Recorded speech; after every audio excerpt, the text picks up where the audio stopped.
Hello friend, स्वागत है मेरे यूट्यूब चैनल में। दोस्तों, कहानी का नाम है बोझ। श्रावणी अपने माता पिता की बहुत लाडली थी। 3 बड़े भाइयों की बहन थी।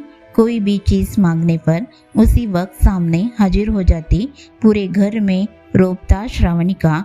पूरे परिवार और नौकरों पर राजकुमारी की तरह हुक्म चलाती श्रावणी थी। स्कूल में भी पूरा रोब था श्रावणी का।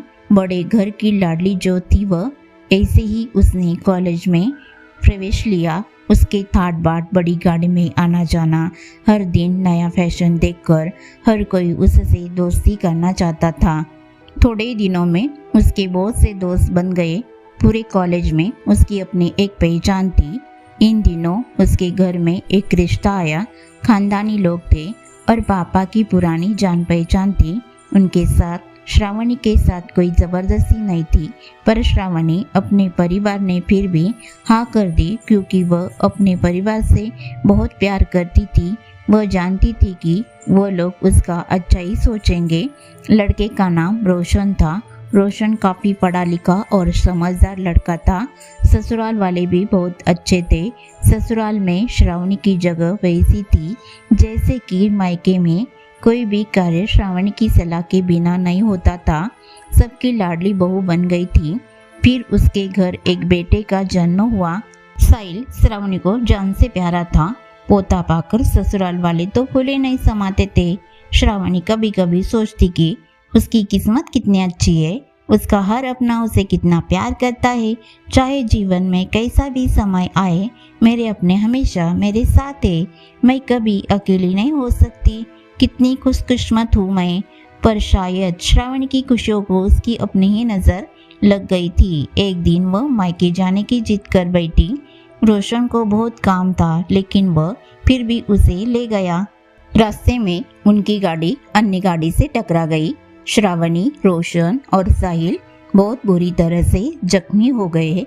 काफ़ी दिनों के इलाज के बाद रोशन और साहिल तो ठीक हो गए, लेकिन श्रावणी पूरी तरह ठीक न हो सकी। सर पर गहरी चोट लगने के कारण वह अपनी आंखों की रोशनी खो बैठी। अब श्रावणी की किस्मत जैसे उल्टे पांव चलने लगी। मायके वाले कुछ दिनों तक उसे मिलने आते रहे, फिर कभी कभार फोन ही करके पूछ लेते कि आप कैसी हो। धीरे धीरे यह सिलसिला भी कम हो गया। ससुराल वालों की सहानुभूति भी कम होने लगी। घर में किसी को पास बैठने के लिए कहती तो जवाब मिलता, बहुत काम है, अब तुम भी हाथ नहीं बटा सकती। रोशन चिड़चिड़ा हो गया था। बस साहिल ही था उसके साथ, जिसके साथ हंसते खेलते उसका वक्त गुजरता।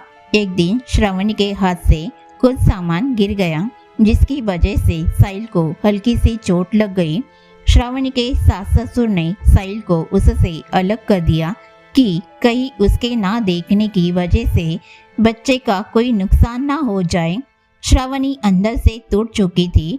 एक दिन उसने सबके सामने मायके जाने की इच्छा रखी तो रोशन उसे तुरंत मायके छोड़ आया, जैसे कि वह भी यही चाहता था। लेकिन साहिल को उसके साथ नहीं भेजा गया। श्रावणी कभी साहिल से दूर नहीं रही थी, पर अपनी कमी के कारण उसने ज़्यादा बहस नहीं की। श्रावणी को लगा कि वह 3-4 दिन वहाँ रहेगी तो थोड़ा हवा पानी बदल जाएगा, क्योंकि वह कितने दिनों से कहीं बाहर नहीं गई थी। घर वाले भी इतने दिनों बाद उसे देखकर कितने खुश होंगे। श्रावणी के घर पहुँचने पर सब लोग बहुत खुश हुए। खाने में सब कुछ श्रावणी की पसंद का ही बना था। उसने अपने मम्मी पापा और भाई भाभीयों से दिल खोलकर बात की। उनके छोटे छोटे बच्चे भी बुआ के साथ घुल मिल गए थे। रात को सोने के वक्त जब वह कपड़े बदलने लगी तो उसे पता चला कि उसका बैग तो बहुत भरा हुआ था। वह सब समझ गई। वह बहुत उदास हो गई। कुछ दिनों तक तो सब ठीक रहा, फिर जैसे सब बदलने लगा, सबका व्यवहार बदल रहा था। वो लोग जैसे थक चुके थे।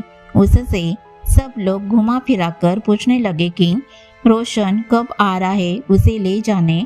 वह बहाना बना देती, जबकि वह जानती थी कि उस घर में अब उसके लिए कोई जगह नहीं। श्रावणी से चलते वक्त कुछ ना कुछ नुकसान हो जाता। थोड़ी बहुत टोका टाकी उसे सुनाई देती, वह टाल देती। एक दिन उसके हाथ से लगकर एक कीमती फूलदान टूट गया। छोटी भाभी ने बहुत हंगामा मचाया। श्रावणी के माता पिता रोज रोज के झमेले से तंग आ गए थे। उन्होंने रोशन को खुद से फोन कर दिया। रोशन श्रावणी को अपने घर ले गया। श्रावणी को अपने परिवार वालों से यह उम्मीद ना थी। जिस श्रावणी के कहे बिना घर में एक पत्ता भी नहीं हिलता था, उस घर के लिए वह अब बोझ बन चुकी थी। रोशन के साथ ससुराल आते वक्त वह बहुत खुश थी, क्योंकि वह अपने घर जा रही थी, अपने जिगर के टुकड़े साहिल के पास। परंतु यह खुशी भी कुछ पल की ही थी। सारा बंदोबस्त पहले से ही किया हुआ था। श्रावणी को सीधे ऊपर वाले कमरे में पहुंचा दिया गया। साहिल से दूर रहने की सख्त चेतावनी दी गई। एक काम वाली गंगा को उसकी जिम्मेदारी सौंपी गई, जो उसके खाने पहनने जैसी जरूरतों का ध्यान रखती। श्रावणी ज्यादातर चुप रहती। कभी कभी काम वाली गंगा से थोड़ा बतिया लेती। उसके जरिए साहिल का पता चल जाता। सबकी लाडली बेटी और बहू सबके लिए लाडली से बोझ बन चुकी थी।